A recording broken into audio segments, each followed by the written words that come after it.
Hi, I'm Sarah Flower, and thanks so much for listening to KSUT. Today, I have the pleasure of joining three incredible women throughout Southwest Colorado who are all clerk and recorders. And we're going to be talking about voting in Colorado.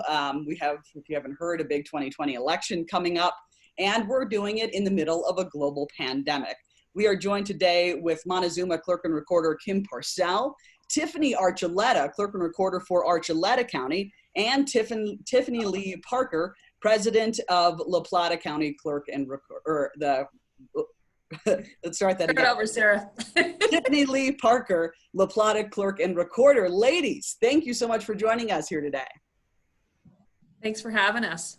I'm really excited to have this conversation. Here we are, early September. The pandemic is still in full gear, and I know that there has already been primary elections that have happened so far this year. So there's a leg up sort of that we've had in a testing ground before we have this big general election for 2020. There's a lot of misinformation, and I want to clear some things up and just talk from a regional perspective about voting in Colorado. Tiffany, as you're also, a side note, president of the Clerks Association for the state of Colorado, so a different regional perspective for you, even more so. Let's talk to that. I'm going to have you start off and how things are going for you here today. Thanks, Sarah. Yeah, it's been rather challenging. So in La Plata County, I've conducted 3 elections so far through COVID. And, we all conducted the presidential primary in March, and then we also had the June primary. And, our County Clerks Association is very strong and very open with communication to all of our clerks and the Secretary of State's office. So we work very closely with them as well. And it was definitely lots of meetings and concerns about how are we going to do this? Are we going to continue to open our voter service and polling centers, or are we going to just do mail ballot? And we all came to the conclusion that it's best to keep Colorado consistent like we have since 2013. So we are doing the mail ballot delivery and to all of our eligible active electors, and then also doing voter service and polling centers. So voters are still going to have those options. And it worked very well in March and in June. We found that, not as many voters are going to come into those sites, but when they did, we were prepared. We asked them to have PPE, a mask of some sort if they could. If they don't, we still allow them to vote.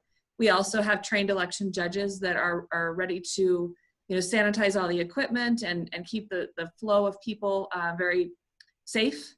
And so, we're definitely working really hard to make sure that all the counties have the appropriate PPE, and the Secretary of State has been very, very good about making sure that we have that. We also, though, want voters to understand there's going to be additional wait time. It's just the facts. That's the way it's going to happen is, if they do come into a voter service center, we did see it in the primaries, it's just a little bit longer of wait time. Kim, for you over there in Montezuma, we're about 2 months out. How are you sitting right now today? We're sitting pretty secure, I think. We're working on election judges, and we're making our arrangements as far as the social distancing and, setting up our VSPCs, and I think we're doing okay.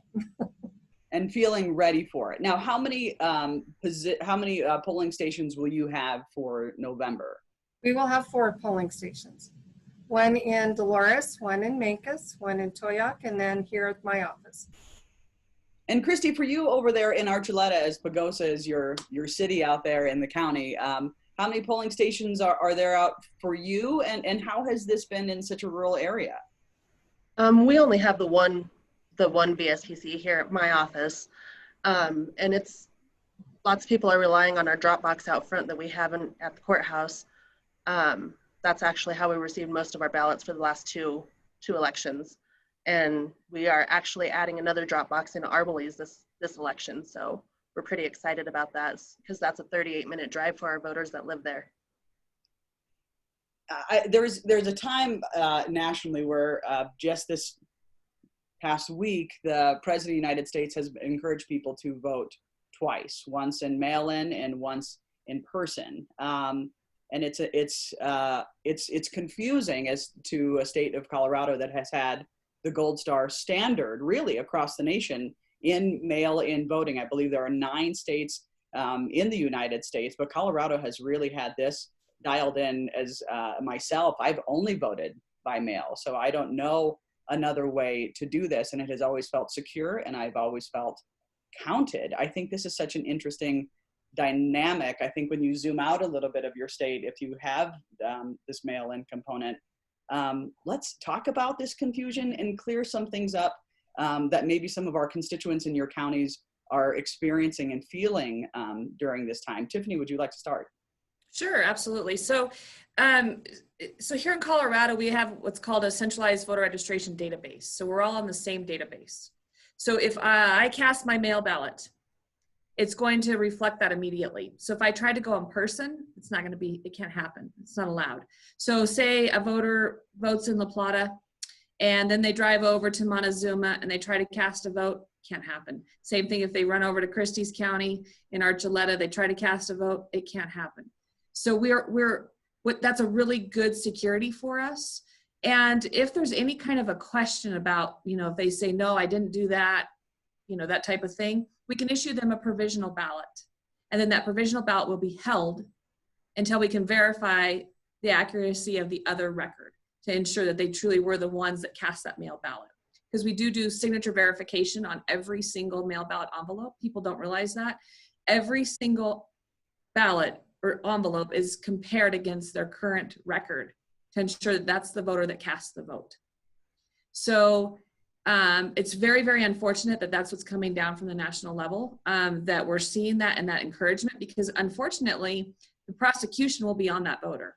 If they choose to try to vote twice, there's repercussions to them as an individual. It's not about, us as the election official. We can do everything we possibly can to ensure that people only vote once. But if people attempt to do that and do it twice, prosecution is going to be on them, and it's not taken lightly. So it's very, very unfortunate that that information is coming from the national level. Kim, does this make your job harder, or getting that information out clear that we only need to be voting once? How is that for you and your constituents?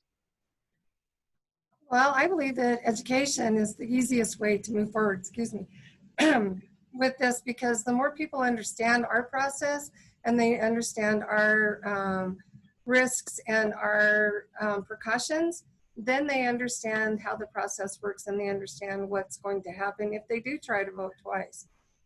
We actually turn over all of those who want to try that to the district attorney, and then it's up to him to prosecute that. So as far as letting people know, I'm open to anybody that calls me. We have discussions on Facebook and we have discussions on email. And so we're open to talk to anybody who wants to talk to us. And for you, Christy, does this make your job that much harder? No, it's all a process that we have, and it's a very fine-tuned process. So as long as we just stick to that, all the checks and balances are there to ensure that we're running elections exactly the way they should be. Tiffany touched on this a little bit, but voting in person during a global pandemic is really, might be a fear base to some people, that I'm afraid to go in a group of gathering, or I'm high risk, I shouldn't be able to do this. What measures are you doing in Archuleta, Christy, for those people who would like to vote in person, worried about the mail, and also on the I voted sticker? Right, that's a lot of the reason why people come to the office. We're just practicing social distancing and encouraging face coverings and sanitizing. So we're just trying to be as safe as possible. Are you hearing a lot of that fear or worry, Kim, in Montezuma about the safety of voting right now? Actually, we've had some people talk about it, but another thing that I have talked with my voters about is the fact that they're not required to actually mail back their ballot. They can drop it in all the 24-hour drop boxes, and we've got several of them all over the county. But when they do talk about coming in and voting in person, I do explain to them that we are going to have safety measures. to help protect them, but that it's their choice if they choose to come in. I know that there has been some issues of getting volunteers, not only somebody coming in and voting, but getting volunteers to man and woman power those polling stations. Has that been much of an issue that we're seeing here regionally? Tiffany, you're nodding. Let's talk. Yeah, no, I'm actually, I'm getting hundreds of people. I've never had so many in 24 years of people. And we only need in La Plata County maybe 60 to 65 people. I don't need a significant amount. So there's a lot of people I'm going to have to say thank you so much. And I'm super proud of our communities for really, and to my understanding, even from the whole association, we're seeing a huge outreach across the state of Colorado. We're not seeing an issue with people not stepping up and wanting to be an election judge. So I'm very, very proud of our state and our community support that each county clerk is receiving.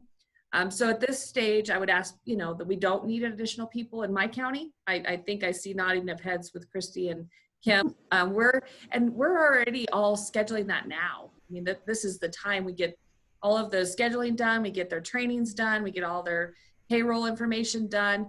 So, I would say that maybe there's other states that may be struggling, because when you're doing a polling place, it's truly just a polling place election, you might need 300 people in a county like my size. That's what I used to hire.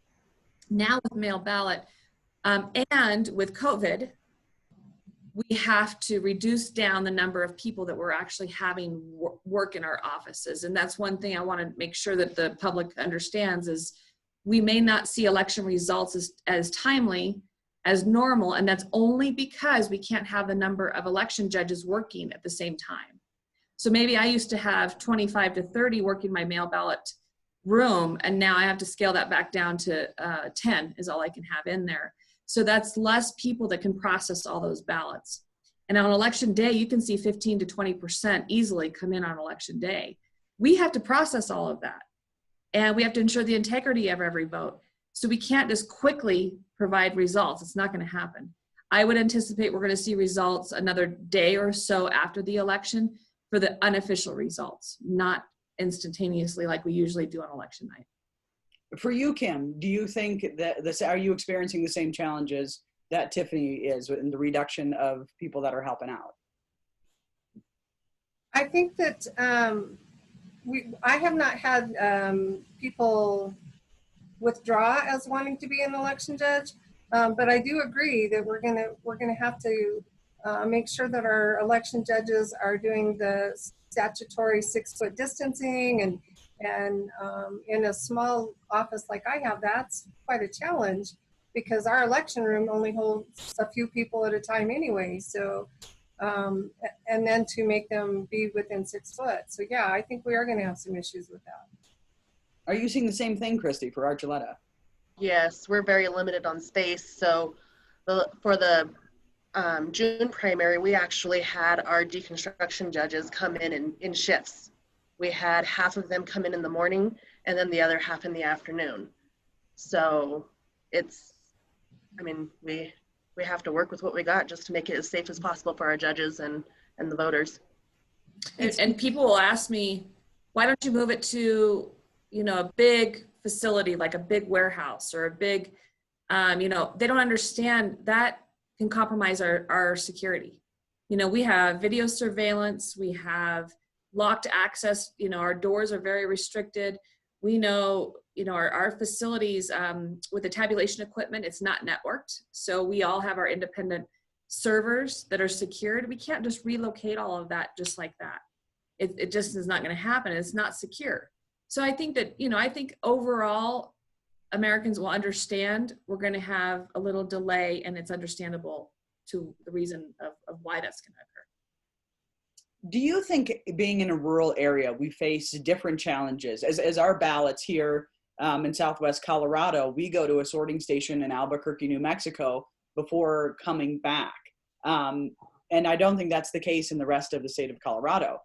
Do we face different challenges here in a rural area than maybe the Front Range or Denver or different parts of the state? Tiffany, you're thinking. Well, I'm thinking it through, and I we're gonna in La Plata, and I can't remember on Montezuma and Archuleta, but the particular vendor I use is in Phoenix, and so they're actually going to truck the ballots directly to Albuquerque for me. So when they go out on October 9th, they're coming directly from Albuquerque up into Durango. And we've done that the last several elections, and it's worked very, very well. We actually see a very quick turnaround on delivery of the ballot. I think all county clerks are wanting to encourage the voters to not use the USPS on the return of the ballot, but like Kim was saying, use those 24-hour or a drop box. Most of us all have 24-hour drop boxes. We have 5 in La Plata County. And then you're guaranteed that we receive it timely.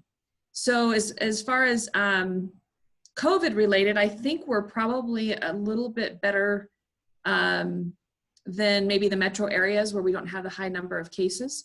And so I think in the rural communities, we're not seeing the impacts as much as the metro areas. I know those clerks are really struggling on how are they going to make sure that everything is safe and sanitize, all that good stuff. I don't feel it as much here in La Plata County because we just don't have the number of cases, but we still are trying to be consistent across the state to provide that social distancing and all the safety that we can for voters. But that's why it's unfortunate there's so much misinformation about mail ballot. Again, this is nothing new to Colorado. We started in 1993 on the odd year doing mail ballot, and then in 2010, the clerks had the choices of doing the primaries by mail. And then in 2013, we've been doing mail ballot ever since then. So we're very confident and comfortable with mail ballot, and I hope our Colorado voters are as well. Kim, you're nodding. What are your thoughts on that? Do we have different challenges in the rural area? I don't think we have different, well, we do as far as our postage because it goes to Albuquerque and back. But I don't think we have different challenges as far as the mail ballot because like Tiffany said, we have fine-tuned this process for the last 7 years and we worked really hard on it. It's frustrating to have people come in and tell us we don't know what we're doing when we're trying really hard to explain what we do. And Christy, for you, your thoughts? Yeah, I agree with them. I think just getting it out there and letting people know our process, that helps them feel more confident. I've had multiple phone calls this week of people that are watching the news and they're just trying to get some clarification. So educating the people and just letting them know, and then they run with it and they can go and spread the word for us. So that helps tremendously. Well, and that's what I want this platform to be. Like, so we've mentioned now a couple of misinformation. What is the biggest thing that you 3 are all hearing from your counties that we want to set the record straight on? Who wants to start? I can jump in, why not? I'll get phone calls and saying, I know the mail ballot is just full of fraud. And that term is very disturbing to me because there's no case law to support it. We don't even know what that means. Like, what is the fraud that they're thinking occurs? And a lot of the misinformation is people think that they can just get a mail ballot for anybody, sign it and send it back to us and it's going to count. And that's not accurate. Again, mail ballots are not forwarded. So if you're not at that address, it's going to come back to us as undeliverable. That's one piece of security for us. And then the signature verification, it's bipartisan team. So Republican, Democrat looking at those signatures and verifying them against the record. And if it doesn't match, we're going to correspond with that voter and they're going to have time to cure it. Even 8 days after the election, they can cure that mail ballot. So I think that the fear of mail ballot. Now I am, there could be, I wouldn't say concern because I know how hard across the United States election officials are working. I've talked to election officials from Florida to Hawaii to Illinois, Iowa. I mean, there's been election officials reaching out to us for help and guidance. I know that there's people from Colorado deployed out across the United States to help implement the mail ballot system. Mail ballots are not new across the United States. The term may be different. People refer to it as an absentee ballot. There's been absentee ballots across the United States for many, many, many years. So all election officials are used to that process. They understand how to process their mail ballots. I think there's just this fear that anybody can get a hold of a mail ballot and vote it, and that's not accurate. That's what I'm educating my citizens a lot on, and spending a lot of time doing that, just like even being here with you today. As much as we can do public outreach to educate voters is super important. And Christy, what are you hearing in Archuleta? That's the main concern, is fraud. But I mean, we go through the process with them. We explain exactly how it works, signature verification, and I feel like I get off the phone with the majority of the people, or people that are coming into the office. I feel like they leave or end the conversation on a positive note, and they feel more secure. And for you, Kim? I think part of what the concern is with our voters is being able to vote in person. You know, I don't think that they understand that by the mail ballot coming back or being delivered, hand delivered or whatever, I think the concern is getting the ballot back to us in a secure way. And that's where I've been getting a lot. People are telling me they're not going to do their mail ballot, they're going to come vote in person, which is fine, however they want to do it. But I don't think they understand the process. And that's like the other two said, I think that's what we need to do, is educate them on how our process works so they understand that it is a secure process. I'm thinking of high school seniors, college freshmen, first-time voters out there. What information or thoughts do you have for people that are just stepping into this and are like, well, what am I supposed to do coming in? I know that there is a brand new up at Fort Lewis College this year, 2020. Tiffany, you and your team have put up a ballot box up there. Let's talk about brand new voters and what they can expect during this election year. Tiffany, you want to start? Sure, and actually it's a great question, because yesterday I was in a poli-sci class at Fort Lewis College via Zoom, and talked to the students. Dr. Paul DeBell, which he's just amazing, had me come and speak. And a lot of great questions from the voters. First-time voters, you know, they're definitely, it's easier than they thought. You know, a lot of them said it was so easy to register to vote and to get my mail ballot. I didn't feel a discomfort from them. I actually felt a lot of confidence in the process. And, you know, up at the colleges, we definitely have to talk about residency and where is your residency occur, and how to get an absentee ballot.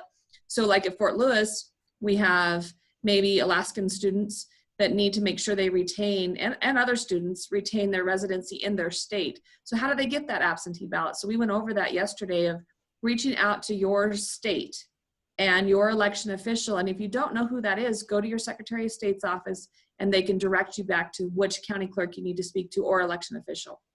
Because we're not all county clerks across the United States that conduct elections.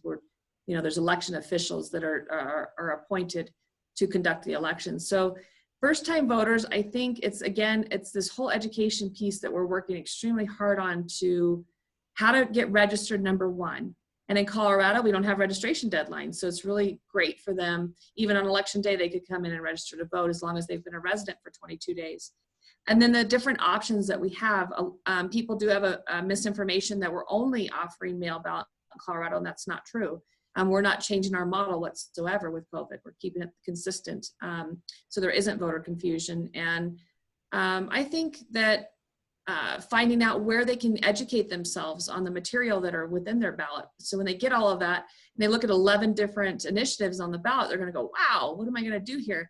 So talking to them about the Blue Book and what is available to study the issues, and then how they find out information about the candidates. Because a lot of people think county clerks can provide maybe a candidate, you know, voter's pamphlet or something. We can't do that in Colorado.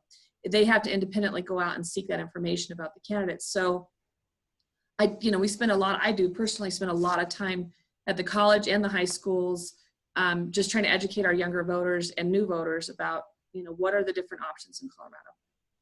And how about for Pagosa Springs? Are you out there at the high school with these new seniors and these new 18-year-olds?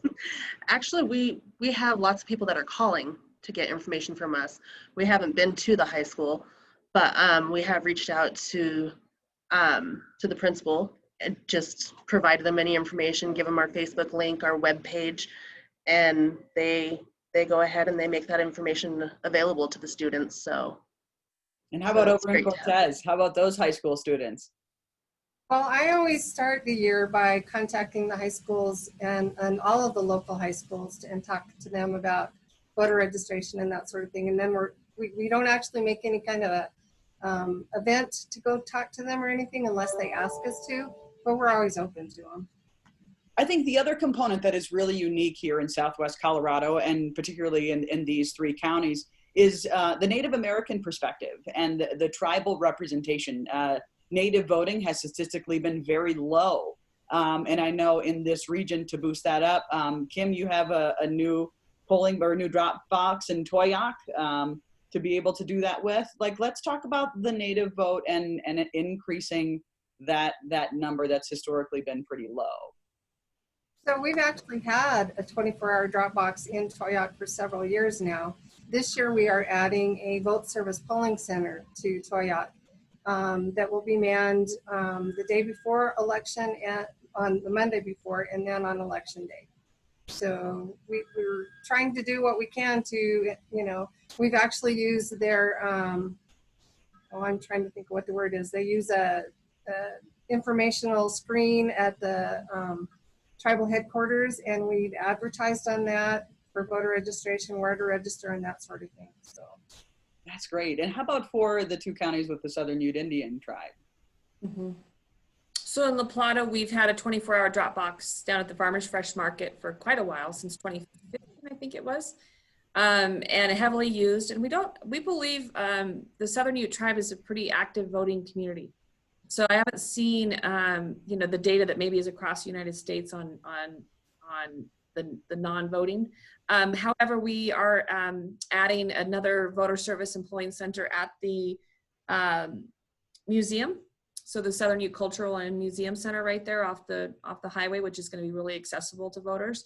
And again, we'll be open the same time period Kim is, so that November 2nd and November 3rd for in-person options as well. So we'll see how it goes and the activity we get there, but it is something that we definitely want to encourage any voter to use in those communities. It's not just for tribal members, it's for anybody in the whole county can come to those sites, which is really cool. So if you work out in Ignacio, you can go over there and vote too. So it's a really great opportunity for any voter.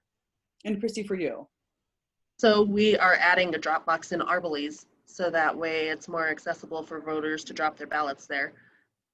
And we're very excited about that, so that way they can have the opportunity to not have to make the drive here, or if they're uncomfortable using the post office, then they have that option. That accessibility all around, absolutely. Yes. I also would be remiss to not mention that there are 4 women on the call, and we're celebrating the 100th year of the 19th Amendment. Very exciting to see that all around. I want to be mindful of your time. We have just about a minute left. Are there any thoughts or last comments that we want to clear up and let our listeners know about today? I would just add to contact your local election official, regardless of where you're at and what state you're in, and get the information and the facts. We are here for the voters, and we work really, really hard. Our processes are all open to the public.